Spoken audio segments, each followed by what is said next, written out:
So in today's lecture, we'll discuss about the second statement, financial statement, that is statement of profit loss.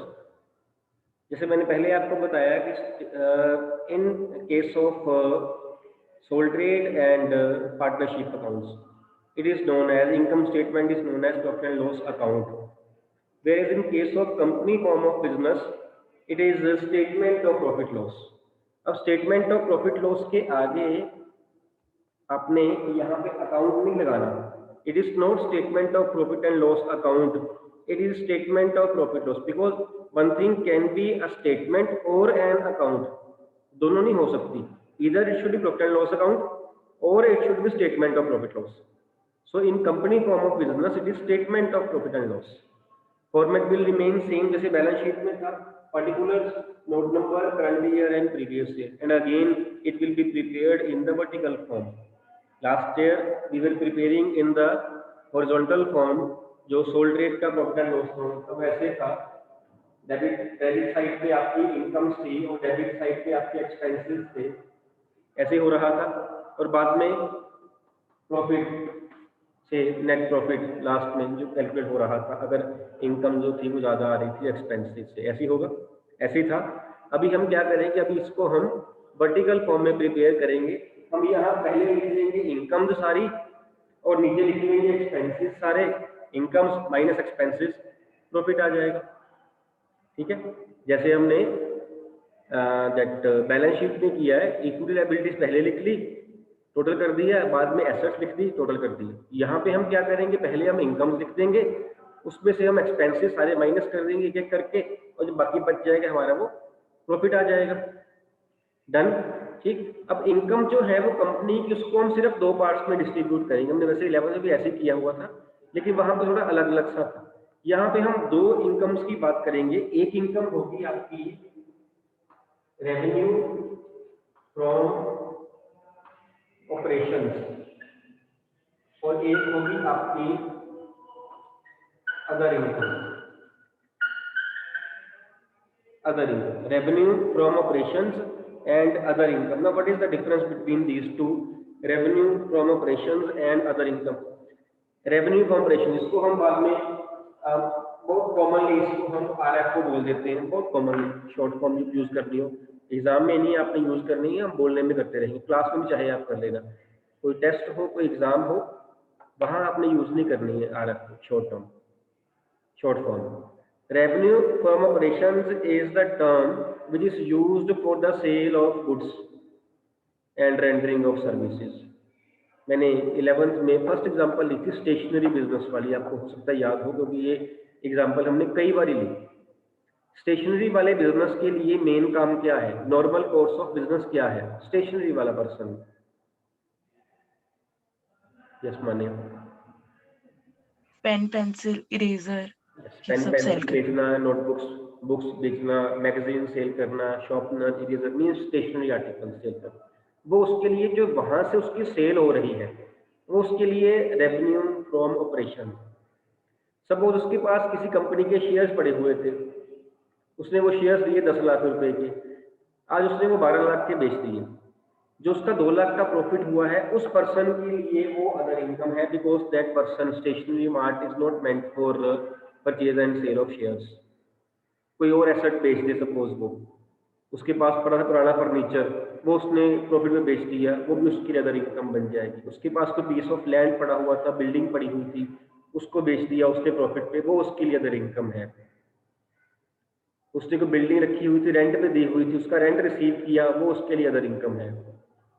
उसने किसी company के shares purchase किए थे, बेचे नहीं है, उस पर डिविडेंड उसको आ गया, वो उसकी अदर इनकम है. बिकॉज स्टेशनरी आर्टिकल वाला जो पर्सन है ही is meant for only purchase and sale of stationery goods. तो जो वो स्टेशनरी आर्टिकल्स बेचेगा वो उसके लिए RFO, इसके अलावा कहीं से और उसको प्रॉफिट हो वो उसके लिए अदर इनकम. और जो RFO है वो डिपेंड करती है हमारा बिजनेस क्या है.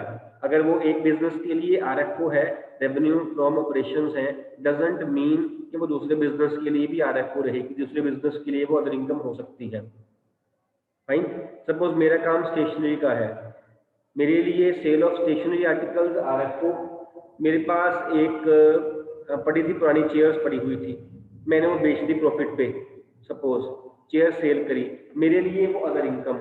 लेकिन वही अगर चेयर्स कोई फर्नीचर मार्ट वाला करता, जिसका काम ही फर्नीचर का है, वो करता, उसके लिए वो चीज आरएफओ बन जाती, बिकॉज उसका काम ही वो, ही is meant for earning profits through sale और परचेज ऑफ फर्नीचर आर्टिकल्स। उसकी मेन एक्टिविटीज ये हैं, उसकी normal activities, normal business activities जो है वो ये हैं। समझ आ रही है मेरी बात? फर्नीचर वाले पर्सन ने जो फर्नीचर सेल किया, कोई सोफा सेट सेल किया, कोई बेड सेल किया, कोई चेयर्स, कोई टेबल, कोई स्टूल, बेंचेस, ये सेल किए, उसके लिए, जो कि मेरे लिए आरएफओ नहीं थी, उसके लिए वो आरएफओ। उसके पास एक पीस ऑफ लैंड पड़ा हुआ था, उसने वो बेच दिया, प्रॉफिट हो गया, उसके लिए क्या है ये, आरएफओ या other income? Other income. Other income. Other income, other income, because furniture mart वाला ही is not meant for earning profits through sale of land और बिल्डिंग। ऐसे ही है। एक था पर्सन प्रॉपर्टी डीलर, उसका काम क्या है? उसका काम है पीस ऑफ लैंड और बिल्डिंग परचेज सेल करना। उसके लिए वो क्या बन जाएगी, वही चीज उसके लिए क्या बन जाएगी? RFO. रेवेन्यू। आरएफओ बन जाएगी, बिकॉज उसका मेन काम वो है, उसके नॉर्मल एक्टिविटीज ही वही हैं। अब उसने एक किसी को लोन दे दिया, सपोज मैं बात कर रहा हूँ प्रॉपर्टी वाले पर्सन, उसने किसी को लोन दिया। अब लोन पे उसने इंटरेस्ट भी लिया होगा, प्रॉपर्टी वाले ने, उसने इंटरेस्ट लिया, उसके लिए क्या है, आरएफओ या other income? Other income. Other income. और यही इंटरेस्ट लेना किसी बैंक के लिए, किसी फाइनेंस कंपनी के लिए क्या बन जाएगा? RFO. RFO. You can see कि अगर एक बिजनेस के लिए वो आरएफओ है, डजंट मीन कि दूसरे बिजनेस के लिए भी वो आरएफओ होगी। वो डिपेंड करता है बिजनेस टू बिजनेस, कौन सी आइटम, कौन सी एक्टिविटी आपके लिए आरएफओ में आएगी, कौन सी एक्टिविटी आपके लिए अदर इनकम में आएगी। वन मार्कर बड़ा इजीली यहाँ से बनता है, बहुत इजीली बनता है, बस आपको वहां देखना पड़ेगा ये कौन सी कंपनी की बात कर रहे हैं। सपोज वो कहे कि इन case of manufacturing company interest received is what? RFO or other income. I am talking about manufacturing company. Interest received on loan given. हाँ जी, other other Other income. income. अगर मैं मैन्युफैक्चरिंग की जगह मैं लगा दूं फाइनेंस कंपनी तो आरएफओ। RFO। अगर मैं कहूँ बैंकिंग कंपनी तो RFO। Again R, because bank का भी तो मेन काम यही है, लोन लेना और लोन देना, डिपॉजिट देना और लोन देना। तो डिपेंड करता है कि बिजनेस कौन सा है, उसके हिसाब से जो आइटम्स है दोनों ये वेरी करेगी, या वो आरएफओ में आएगा या फिर वो अदर इनकम में आएगा। I hope I am clear. Fine. ये आपकी अमाउंट आ जाएगी यहाँ पे front year previous year, front year previous year, और ये आपकी it will B total revenue. Total revenue means income side, ये आपकी साइड सारी आ गई। क्रेडिट साइड आपकी खत्म होगी प्रॉफिट एंड लॉस अकाउंट की। Till now, I hope I am clear. कुछ है पूछने वाले तो पूछ लीजिए बेटा, या चले आगे? Should we move further? Fine. So this is about credit side of P&L account, that is the income side. दो ही इनकम्स, एक हमारी नॉर्मल एक्टिविटी से हो रही है आरएफओ, एक हमारी हो रही है अदर इनकम्स, अब नॉर्मल एक्टिविटी से, नॉन रूटीन एक्टिविटी से जो है। Now coming to the expense side, heading देना है हमने एक्सपेंस। ये आपकी पेज नंबर 1.43 आपकी बुक में पेज नंबर 1.43 पे दिया हुआ है एक्सपेंसेस। देखिए आप, है फॉर्मेट निकाल लीजिए, है इसमें फर्स्ट एक्सपेंस कौन सा है? Cost of materials. First expense is cost of material consumed, यहाँ पे आएगा ना। किस मटेरियल की ये बात हो रही है? हमने पहले भी बात करी थी उस दिन। जो हमारी इन्वेंट्री है वो how many types of inventories are there? Types of inventories 4। कौन कौन सी? एक raw raw material. Material, work Work in in Work progress। in progress. Finished Finished गुड्स। goods. Stock in Stock. तो जहाँ जो बात हो रही है वो सिर्फ रॉ मटेरियल की बात हो रही है। Cost of material consumed we can calculate of raw material only, तो material की बात तो कर रहा है. Now how to calculate this cost of material consumed? Write this formula. लिखिए, cost of material consumed, it is equal to opening stock of raw material. चाहे book पे ही लिख लो आप, कोई बात नहीं, चलेगा, इतना डिफिकल्ट नहीं. Cost of raw material consumed is equal to opening stock of raw material plus purchase of raw material minus closing stock. And keep in mind it is of raw material only. Opening stock या opening inventory plus purchase minus closing inventory, all three of raw material only. Here we are not talking about any other kind of inventory. Work in progress, finished goods और stock entry, इसकी बात नहीं कर रहे हैं हम. Done. चलें आगे. नेक्स्ट क्या है? Purchases of stock in trade. अब इसकी बात करो. Purchase of stock in trade, ये आपको एज इट इज दिया होगा. How many goods of how many items of stock in trade has been purchase, वो आपको ऐसे ही दिया होगा. इसका फार्मूला नहीं है, सिंपल परचेज. डन. नेक्स्ट क्या है? Changes in inventories of finished goods. Yes, actually it is changes in inventories of finished goods, work in progress and stock in trade. ये एक ही लाइन है, ये लाइन एक ही है. ठीक है, जगह उनके पास कम है ना, दो में आगे, इसको मार्क कर लेना कहीं. Changes in inventories of finished goods, work in progress and stock in trade. इसको निकालने का फार्मूला है opening inventory minus closing inventory. Opening inventory minus closing inventory. It will be there as the third item in the expense side. Till now any problem is there? चलें आगे. है कुछ पूछना आपने? पूछ लीजिए बच्चे. First was cost of material consumed. Second was purchase of stock in trade. And third is changes in inventories of finished goods, stock in trade and work in progress. हो गई. Then is number 4, employees benefit expenses. Next expense है ये. Employees benefit expenses means जो हम employees के benefits के लिए करते हैं. For example, salary. एक और एग्जांपल दे दो मेरे को. सैलरी के बाद एग्जांपल दे दो मेरे को. बोनस. बोनस और बोनस हो गया. और वेजेस. सैलरी से, यस, सैलरी के बाद बोनस से पहले मैं आपसे वेजेस एक्सपेक्ट कर रहा था. पता नहीं मैं क्यों बोनस एक्सपेक्ट नहीं कर रहा था. अगर आपने आंसर दिया है तो आपको या तो पता होगा पहले या फिर आपने बुक से देखा होगा. सैलरी के साथ आपको वर्ड बोनस नहीं, आपको वेजेस याद आना चाहिए, है ना. बोनस वर्ड गलत नहीं है, बोनस ठीक है, बट प्रेफरेबली मेरे पास पहले आंसर आई वाज एक्सपेक्टिंग कि वेजेस आना चाहिए. Salaries, wages, bonus, staff welfare expenses, ये भी इसी में ही आएगा. Staff welfare expenses. ठीक है, कोई भी स्टाफ के लिए वेलफेयर हम कर रहे हैं, कुछ भी कैसा भी हम कर रहे हैं. सपोज हम उनको कोई मेडिकल एड हम फ्री में दे रहे हैं, सपोज, वो भी यहाँ पे आ जाएगा, है ना. कंपनी ने सपोज कोविड के इंजेक्शन के लिए जो डॉक्टर्स थे वो कंपनी ने फर्म में अपने में बुला लिए, पेमेंट कंपनी ने करी उसकी, सपोज.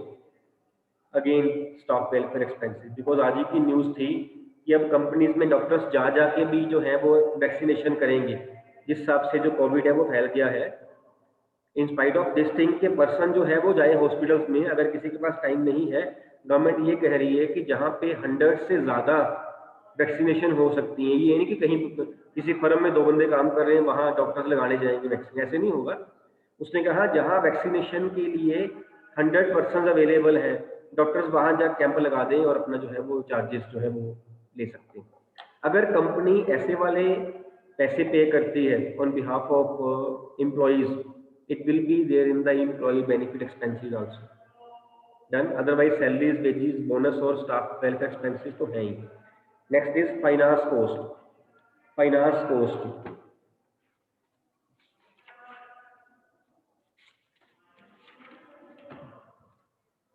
फाइनेंस कॉस्ट क्या है? It is the cost incurred by the company, say interest on long term borings.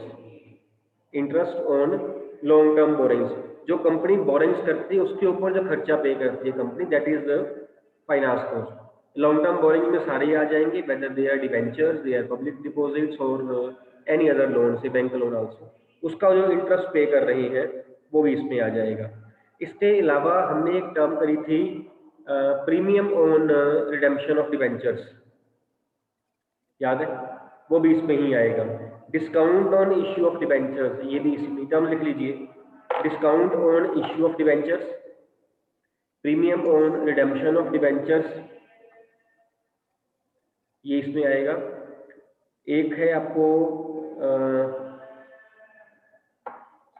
Loan processing charges, loan processing charges. Loan processing charges क्या होती है, इसे हम फाइल चार्जेस बोल देते हैं। कई बार हम जब लोन लेते हैं ना बैंक से, बैंक इंटरेस्ट तो लेता ही है, इंटरेस्ट तो बैंक हर महीने ले रहा है, लेकिन बैंक उस फाइल को प्रोसेस करने के लिए चार्जेस लेता है, जिसे हम फाइल चार्जेस कह देते हैं। 5,000 रुपया, 10,000 रुपये, वो एक फिक्स अमाउंट होती है। That is also under the sub head of finance cost, loan processing charges या फाइल चार्जेस ऑफ लोन, ये सारा कुछ जो है ये आपका फाइनेंस कॉस्ट में आ जाएगा। बैंक वगैरह से जो हमने लोन लिया इसका इंटरेस्ट हम पे कर रहे हैं, but keep in mind bank loan का इंटरेस्ट जो है फाइनेंस कॉस्ट है, लेकिन बैंक चार्जेस फाइनेंस कॉस्ट नहीं है। बैंक चार्जेस में और इंटरेस्ट ऑन बैंक लोन में there is a difference. Interest on bank loan में जो हमने पैसा बैंक से लिया उसको हम यूज किया, यूज कर रहे हैं, उसका हम इंटरेस्ट दे रहे हैं। बैंक चार्जेस जो है it is the amount to be paid to the bank for the services availed by the businessman, by the company.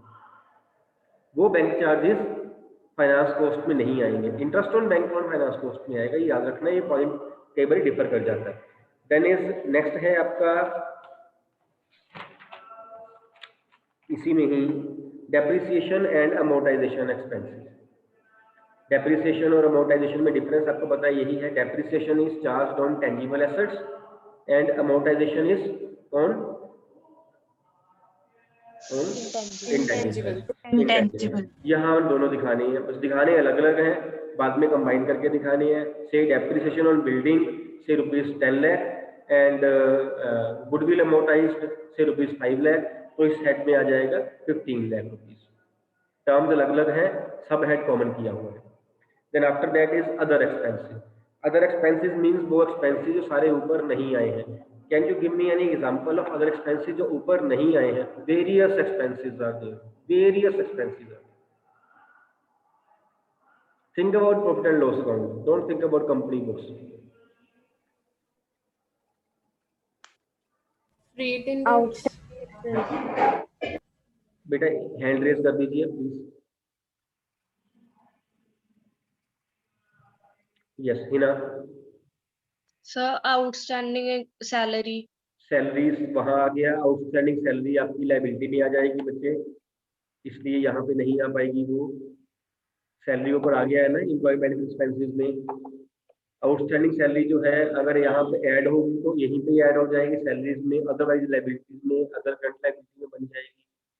Think about the profit and loss account, कह तो रहा हूँ आपको। कनिका।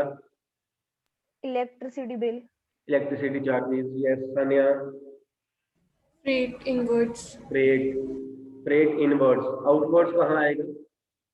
सानिया Outwards भी आएगा, दोनों आएंगे मतलब। इसी में ही आ जाएगा, फ्रेट इनवर्ड आउटवर्ड दोनों यहाँ आ जाएंगे। Aniruddh. Aniruddh. Bank charges, bank charges, good bank charges, good good Aniruddh, good बेटा। Sanyam. Sir bad debt, bad debts. Himani. Carriage inward and outwards. Carriage inward and outward both. Kashvi. Sir, वही था, carriage inwards and outwards. चलो अब कोई और बोल दो काशवी, कोई बात नहीं। आप बोलो sir carriage outward and inward, थोड़ा सा अलग हो जाएगा, ऐसे कर लो। कोई और सोचो काशवी जब तक। मीनवाइल मान्या। Commission paid, rent paid. commission paid, rent paid, yes.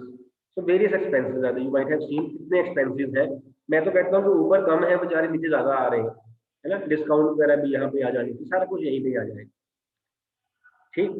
So other expenses जो है वो यहाँ आ जाएंगे। अब इसमें से एक हम टर्म करते होते थे direct expenses and indirect expenses. तो यहाँ पे हमने इस स्टेटमेंट में डिफर नहीं करनी है, इस स्टेटमेंट में लक्ष्य दिखाने हैं हमने, कहीं और हमारे काम आएंगे। बट आई नेवर मीन कि सारे डायरेक्ट और इनडायरेक्ट जो है वो आपके अदर्स में ही होंगे। क्या ऊपर कहीं हो सकते हैं डायरेक्ट एक्सपेंसेस? अभी तक हमने कैरेज, फ्रेट, कार्टेज ये डिस्कस किया। ऊपर कहीं है एक्सपेंसेस, आप ऊपर गए हैं अदर एक्सपेंसेस से पहले, लेकिन वो थे डायरेक्ट। है कोई? wages, wages, Yes, sir. Wages. It means expenses हम यहाँ पे ना डायरेक्ट और इनडायरेक्ट नहीं अलग कर रहे हैं, हम उनकी क्लास के हिसाब से, उनके सबहेड के हिसाब से अलग अलग कर रहे हैं। अगर हमें कहीं जरूरत पड़ती है बाद में एक्सपेंसेस डायरेक्ट करने की अलग से, तो अदर एक्सपेंसेस से भी मिल जाएंगे, एम्प्लॉय बेनिफिट एक्सपेंसेस से भी मिल जाएंगे। ठीक है, carriage inward, cartage inward, freight inward, manufacturing expenses, wages वगैरह, फैक्ट्री एक्सपेंसेस, ये सारे आपके डायरेक्ट एक्सपेंसेस बन जाएंगे। ठीक, अब ये सारे जो है आपके जितने ये हमने सब हेड इसके डिस्कस किए, अब जो इसको ऐड करेंगे तो it will B total expenses. बन टोटल एक्सपेंसेस, ये आपकी टोटल रेवेन्यू थी क्रेडिट साइड, ये आपकी डेबिट साइड है टोटल एक्सपेंसेस। अब जब हम टोटल रेवेन्यू, सपोज ये आपका था 100 और ये आपका बना 77 रुपीज, इसके बाद जब हम प्रॉफिट निकालेंगे उसको हम लिखेंगे profit before tax. Profit before tax 100 minus 70, 30 rupees, 30 आ गया जी। Now why it is before tax mean, इसका मतलब ये है कि अभी तक इसमें से टैक्स माइनस नहीं किया गया है। अब इसके बाद इसमें से हम टैक्स माइनस करेंगे, यहां हम इसका टैक्स माइनस करेंगे, माइनस टैक्स। अब टैक्स जो आपने कैलकुलेट करना है, कई बार आपको टैक्स की ना परसेंटेज दी होती है, टैक्स की परसेंटेज दी होती है, जो टैक्स की परसेंटेज लगानी है आपने, that will be on profit before tax, इस पे लगेगी। सपोज वो कहता है कि tax is 50%, 50% will be calculated on profit before tax, that is ₹50। कितना आ जाएगा वो? 15। तो जो बाकी बच गया है that is profit after tax. ये है आपका असली प्रॉफिट, नेट प्रॉफिट, लास्ट वाला जो है profit after tax. Keep in mind, tax, if it is given in the percentage, will be calculated on profit before tax, not only on any other item. Similarly, ऐसे ही आपका जो previous year का है वो भी ऐसे ही आपका बन जाएगा। डन। अब इसमें से क्वेश्चन क्या बनता है? इसमें से जो क्वेश्चन, मेन क्वेश्चन जो यही बनता है, आइटम जो है वो आरएफओ में आ रही है या वो अदर इनकम में आ रही है, again depending upon the case which type of company is that. Raj company है, मैन्युफैक्चरिंग कंपनी है, रियल एस्टेट कंपनी है या कोई और कंपनी है, उसके हिसाब से जो है वो उसको हम आरएफओ में या हम किसी और अदर इनकम में शो करेंगे।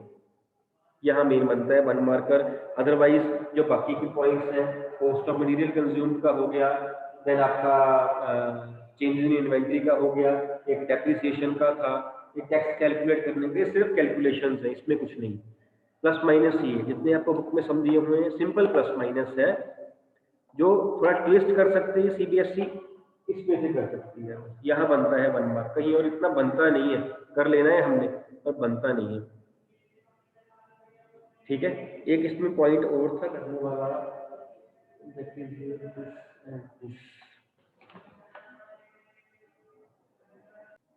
एक पॉइंट था आपका सेल ऑफ स्क्रैप जो डिस्कस करने वाला है।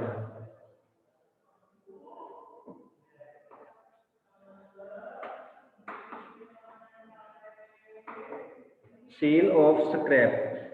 नाउ हेयर स्क्रैप मीन, अगर हम बात करें मैन्युफैक्चरिंग कंपनी की, मैं बात कर रहा हूं मैन्युफैक्चरिंग कंपनी की, जो कि रॉ मटेरियल की फॉर्म चेंज करके आगे उसको वर्क इन प्रोग्रेस में कन्वर्ट करके देन फिनिश गुड्स में कन्वर्ट करके और सेल कर रही है मैन्युफैक्चरिंग कंपनी। यहाँ मैं उस स्क्रैप की बात नहीं कर रहा हूँ जो घर पे रखी बची होती है हमारे, है ना, पुराने न्यूज़पेपर्स, पुराने पेपर, पैम्पलेट्स वगैरह, नोटबुक्स, बुक्स वगैरह जो हम बेच देते हैं, उसकी बात नहीं हो रही है। This is in case of a manufacturing company. Suppose मेरी कंपनी है, मैं कल की एग्जांपल ले रहा हूँ, मेरी कंपनी है, मैं शर्ट्स बना के बेच रहा हूँ। सपोज मेरे लिए रॉ मटेरियल क्या था, मेरी रॉ मटेरियल था कपड़ा, जो मैंने लिया, कपड़े के मैंने थान वगैरह परचेज किए, क्लोथ वगैरह परचेज किए, उससे मैंने वर्क इन प्रोग्रेस किया, उसको मैंने फिनिश गुड्स में तैयार किया, मैंने वो सेल कर दिया। जब मैंने कपड़ा वो परचेज किया, मैंने वहां से शर्ट काटी, कुछ तो बच गया होगा, कपड़ा बचा होगा, वो कपड़ा जब अगर मैंने सेल कर दिया, suppose that is sale of scrap, because my company is manufacturing company. Suppose मेरी कोई फैक्ट्री है, मैं लोहे वाला काम कर रहा हूँ, जब लोहे का काम करते हैं कुछ ना कुछ वेस्ट बचती है, वहां पे निकलती है waste, sale of scrap.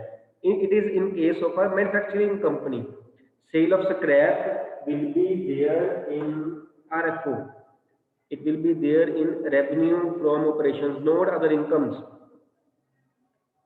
It is not sale of waste material, ये वो नहीं है। सेल ऑफ ओल्ड न्यूज़पेपर्स, ये वो नहीं है, वो होता तो अदर इनकम में होता। This is sale of scrap. Sale of scrap in case of a company that is manufacturing company will always be there in revenue from operations. Done, ठीक है जी। चलिए, आपके डाउट्स है तो पूछिए बच्चे, मेरी साइड से ओवर है।